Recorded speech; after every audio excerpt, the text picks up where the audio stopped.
Hey everyone, how are you? Today is day 29 of the video challenge, only one day left. So today I want to talk about mindfulness and what's the hype. So, when I think about, first I want to ask you guys, what comes to mind when you think of mindfulness? Like, what is that image in your head? Because usually when I say mindfulness to somebody, they totally get freaked out. And their head really goes to, I can't do that. So for me, when I think about mindfulness, I picture a yogi, who's super zen. I picture Buddha or a monk or something like that. And yeah, that's what I picture. And so the thing with mindfulness has become really popular. It's a really big buzzword out there that's really synonymous with self-care and meditation. And, what's really interesting is that there's been a lot of science behind it that really shows the benefit of it. And there's so many health benefits from practicing mindfulness on a daily basis.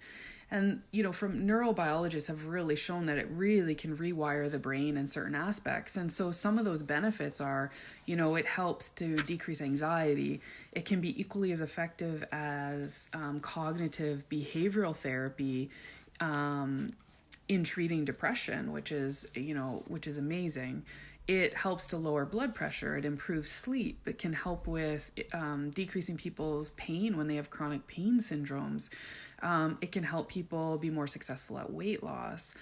It also helps, can really improve cognition, because what it does is it increases the gray matter in the brain. And the gray matter is specifically what helps us with our memory, with our learning, with our executive function. And our emotional regulation. So it can be really helpful with that.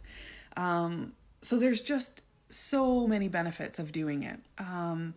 But I think, there's a lot of misunderstandings about what the goal or the purpose of mindfulness is. And so, when we have an assumption about what the goal is, that really can set us up for failure. And so I think a lot of people think that mindfulness means that we need to clear our heads of all our thoughts. And if that's your assumption, then you will be set up for failure and really be unable to be mindful, right? Because the reality is we have brains that are going all the time, and it is absolutely impossible to get it quiet and without thought. And so really the purpose of mindfulness is really to be just to pay attention to our thoughts and behaviors, really welcome them without actually thinking about it and perpetuating it, just letting those thoughts pass, right? And not suppressing them, not trying to push them away. Because the more that we try to push them away, the more those thoughts come, right? The more they're perpetuated.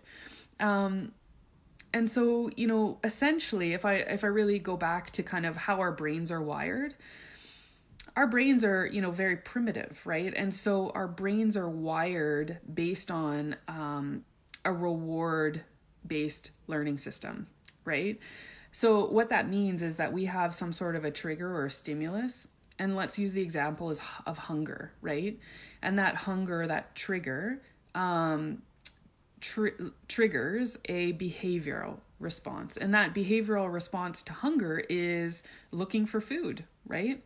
And then, once we find that food, that behavior triggers a reward. So that reward is eating, right?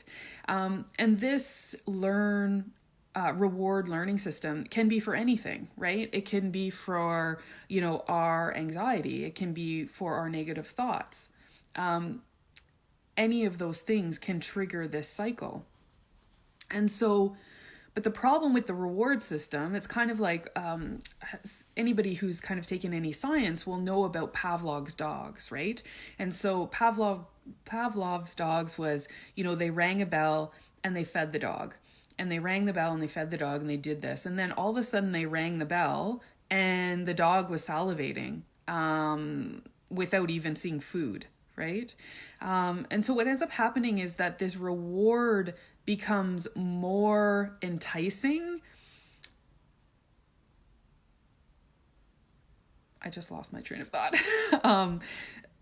More enticing when the I wrote a note. When the reward becomes more enticing, we no longer need to do it in response to a specific trigger.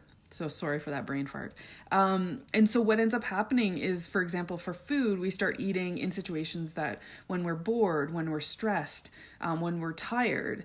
And you can use eating or food. You can change that, interchange that with drinking, with smoking, with overuse of our electronics. So, being addicted to our phones, how we respond to anxiety, how we respond to basically anything. And so the purpose of mindfulness, hi Susan, thanks for tuning in. The purpose of mindfulness is really hijacking that system. So slowing that system down so that we actually can step outside of ourselves and really analyze each step.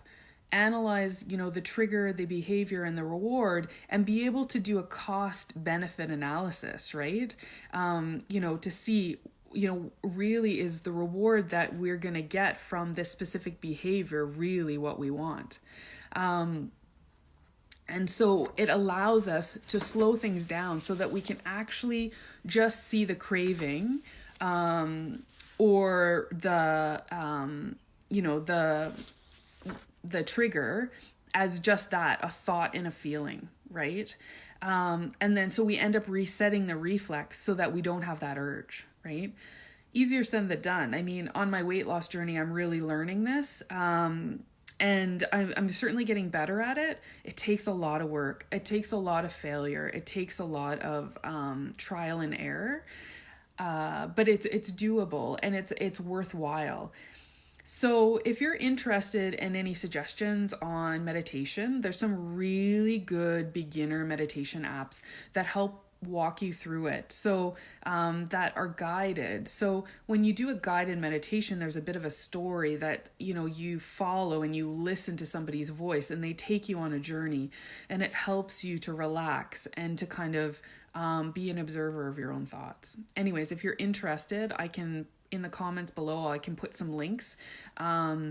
Anyways, have a great night and see you tomorrow for the last day, day 30 of the video challenge. So if you have any topics that you want me to talk about so I go out with a bang, put some suggestions in the comments below.